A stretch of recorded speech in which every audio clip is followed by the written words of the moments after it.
Welcome here. I just want to say, especially for the C-SPAN audience, 1 minute about where we are. We're at 6th and I Synagogue, which was the original Adas Israel Synagogue, one of the oldest conservative synagogues in Washington.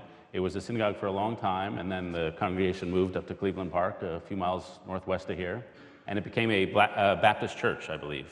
And it was a Baptist church for quite a long time, and then it was the congregation decided they too would move it.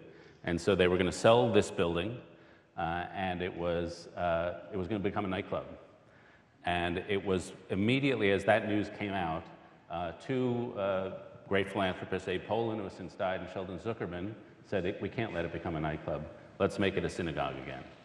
And they refurbished it to literally its original glory based on some old photographs.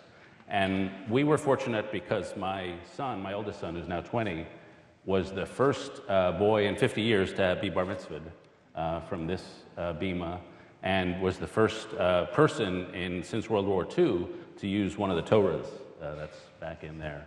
And so this is meaningful to us and worth celebrating those two gentlemen and Esther Four and all the people who brought this back to life. So from the sublime to the polemical, let's start with today. You've written a book about the Obamas. I think I, like most people, find it, on the whole, a very admiring book. The administration has, I guess, disagreed. They've come out with some comments about you. What's it like to be in the middle of a political firefight? We're not used to being in the middle of it. And, what do you make of what's happening? Well, it is a little strange because the book, I've been covering the Obamas for 5 years for the New York Times, and it really started with a series we do at the paper called The Long Run, and it's about trying to capture the lives of the candidates, and especially because candidates are so restricted now, it's so hard to get access to them.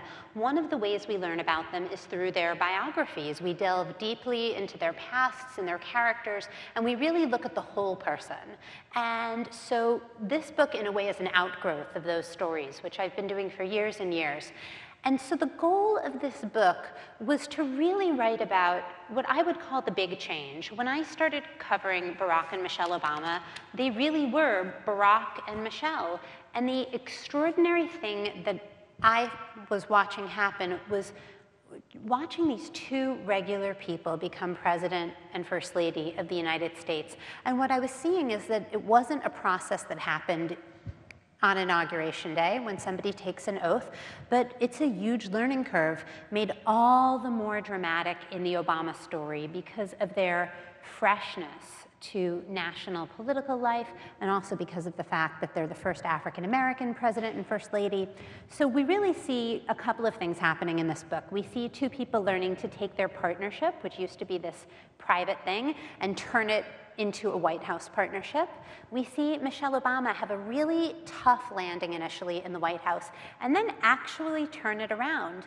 And then the third thing the book is really about is the most fascinating thing that I find about Barack Obama, which is his struggle with politics. After all these years, I still can't get over the fact that the top politician in the country has a really complicated relationship with the business that he's in. So anyway, I worked on this book for 2 years, and I published it. White House cooperated. I've been working with all these folks for years. Lots of people in the Obama inner circle gave me interviews.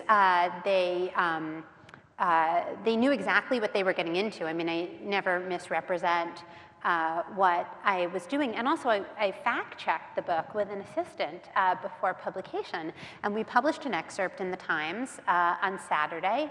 And then two really interesting things happened. The first thing is that people started discussing the book without having read the book. And that's never really happened to me before because as a newspaper reporter, everybody just reads your work in the newspaper. And the other thing is that the White House did start pushing back in some really interesting ways. They haven't really challenged the reporting in the book. Like, I haven't gotten a phone call from David Axelrod saying you got it all wrong. And in fact, a lot of his on-the-record quotes are in the book. But something that really surprised me happened yesterday, which is that Michelle Obama went on TV and she said, I'm paraphrasing, she said, I'm really tired of depictions of myself as an angry black woman.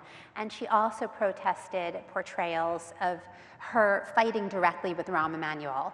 So that was kind of fascinating to me because the book definitely does not portray her in any stereotypical way. And also, I am very clear to mention that the clashes between her and Emanuel were really philosophical in nature. I mean, maybe I shouldn't undercut my own reporting and talk about their differences in approach to political life, but that's really what they were. Now, she did acknowledge that she didn't read the book, so I have to imagine that she's responding maybe to the coverage of the book instead of the book itself. But part of the reason I'm really excited to be here tonight is to talk about the actual thing with you and with all of you. Now let's go to that political thing, because that is one of the themes running through the book. It a little remind me when Theodore Roosevelt ran or went into politics, everyone around him said, "You don't want to do politics. That's beneath people like us."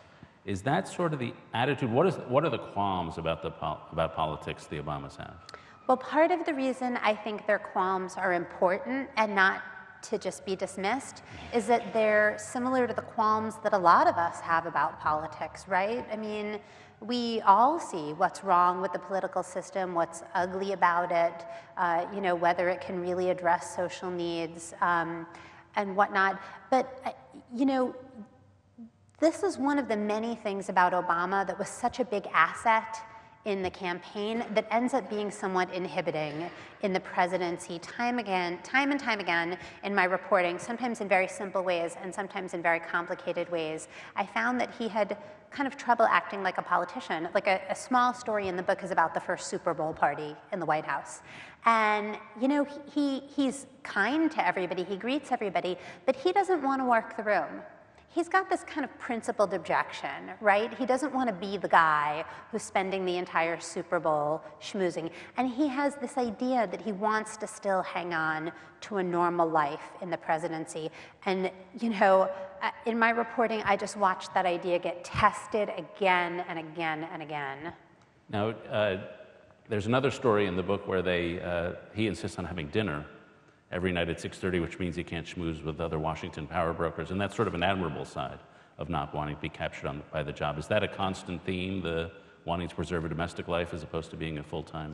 Yeah, and not only certainly wanting to preserve a domestic life. Part of the drama of this situation is that Barack Obama gets to Washington, and not only does he have not so much managerial or executive or national security or economic experience, but he's also never lived in the same house as his family full-time. And the house they're going to live in for the first time is the White House, which is not in any way, shape, or form like a normal life.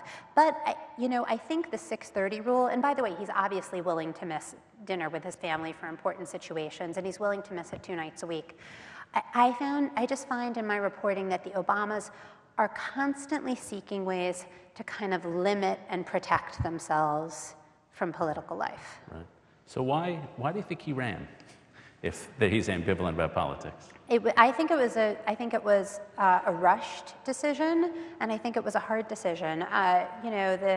His aides say that the summer of 2006 he was still really dismissive of it, and it was only they began to sort of test the waters then.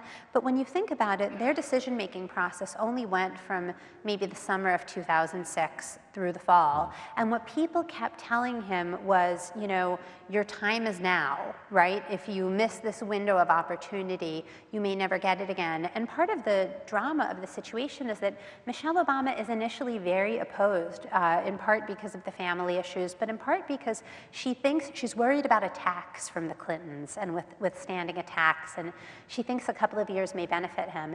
And what Susan Scherer, later her chief of staff, said to me is that the decision just really weighed on her. And I find her situation at that time so dramatic because the way people describe it is she really did feel her husband would be an exceptional president, and yet she really wasn't sure it was the best thing for her family. So how do you choose between what you think might be good for the country and what might be good for you? Right. And Mitch Daniels didn't run for president because his wife had veto power. Do you think they had those same kind of discussions arguments back and forth? Well, yeah, the president and first lady have talked about it, and also the physical White House is almost a character in this book. I spend a lot of time describing what it's actually